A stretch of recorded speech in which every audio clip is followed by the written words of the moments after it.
Bryan Hayes is back to talk about the final men's major of the season, the Open Championship taking place at Royal Troon this weekend. Bryan, Rory McIlroy finished fourth at the Scottish Open this past weekend after winning it last year.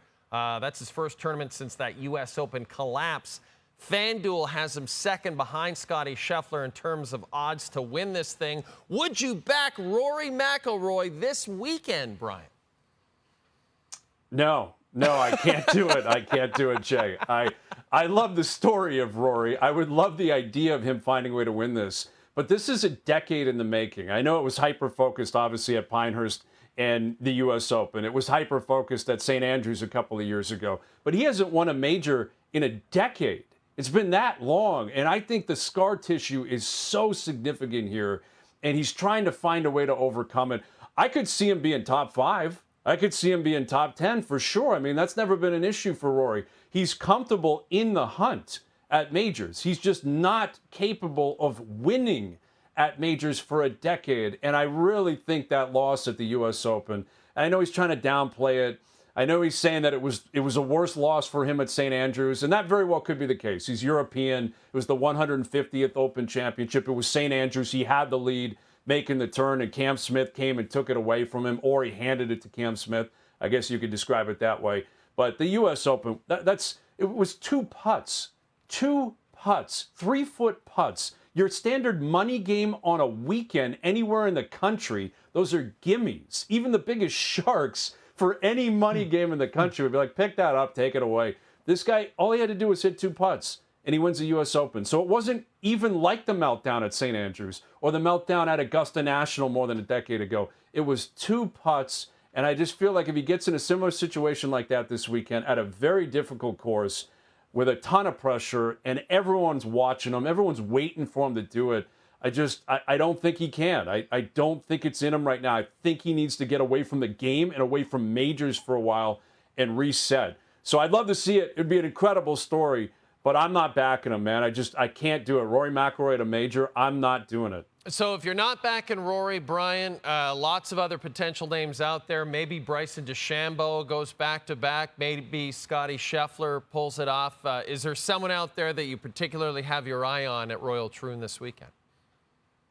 Well, you mentioned those 2 guys. It's tough to bet against them. Royal Troon's a really tough course. Really, really tough course. And it will, if the wind is humming, which I think it will, these guys will be shooting mid-70s as opposed to mid-60s, which means when you get into a course like that, you're talking like 12 or 15 guys that can generally win it. And DeChambeau performs very well in that scenario. Scheffler performs very well. But I'll give you 2 other guys that I like. Colin Morikawa has been great this season, right? He hasn't necessarily closed, but he's been in the hunt a lot, even dating back to the first major at the Masters. He was in the final pair on Sunday with Scheffler at Augusta, and he's played that well basically throughout the season.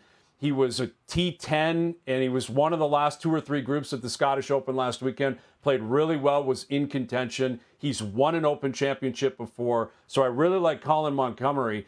And if he can sober up, Bob McIntyre is a guy you got to look at. I mean, Robert McIntyre, he's probably still partying. And that's him calling his shot. That's not me saying it. He literally said right after the round on Sunday, he's like, I am flooring it. I don't know when I'm going to get to Royal Troon, but I'm flooring it. I'm going to have a great time. He did the same thing when we won the RBC Canadian Open. But this is a guy that's capable of winning major Open championships, like the RBC Canadian Open, like the Genesis Scottish Open. So if he's sober, I'd put a little sprinkle on Robert McIntyre as well. Okay, and then... Bryan, I guess we have to talk about Tiger. This is a golfer. If I didn't say Tiger, let me just give you the resume this year at majors. Finishes 60th at the Masters. Misses the cut at the PGA.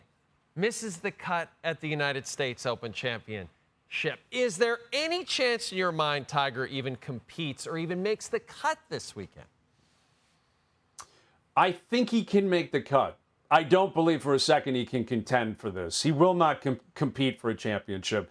He looks great, you know, in the snapshots that they're posting online. You know, he knows the course well. I think, you know, the Open Championship suits him very, very well because it's such a unique course. It's a unique style of play. And I think there's, you know, half the field immediately gets there and they're just not capable of keeping up. It always comes down to whether or not he can walk enough if he can keep his stamina up, if he can make sure the putter in the short game is intact. You know, the driver, who knows what you're getting out of Tiger. If he hits fairways, then, you know, he'll make the cut. If he doesn't, then he probably won't. But the idea of him moving up the leaderboard will always come down to his short game and how crafty and how creative he can be. And I can't see it. He's, you know, you referenced what he did in the previous 3 majors. I was there at Augusta. I loved what I saw out of him on Thursday, loved what I saw out of him on Friday, and it just completely fell off. He was exhausted by Saturday, and by Sunday, he was basically out there in a ceremonial position, more or less. I think he can make the cut. I do, because he knows the course and, again, the style of golf. I think it might suit him. Make the cut, probably worth a little sprinkle if we're talking FanDuel odds. Competing, there's just no chance, man. I think those days are gone for Tiger. I think he needs to recognize that. I think most people do. I think internally he probably does, regardless of what he's saying externally. You know, he's got to say the right things. He wants to psych himself into believing. I think deep down inside, he knows he can't win. I think everyone knows he can't win. But if he can make the weekend, that would be great. Because, again, it's kind of a ceremonial scenario here for Tiger Woods. If you're lucky enough to have a ticket, see him up close and personal, you want him to make the weekend. It changes the whole atmosphere. And let him play 72 holes and go out there and have a smile, make some great shots. I think that's kind of where we are at this point. That's the reality of the Tiger Woods stage of his career right now. So make the cut, maybe. Compete, no chance. I just don't see it happening. Bryan has one more appearance to come on this show. The final edition of Harvey's Hot Takes for this season before we come back in September. And Bryan's going to be telling us who had the worst off season of the 7 Canadian NHL teams.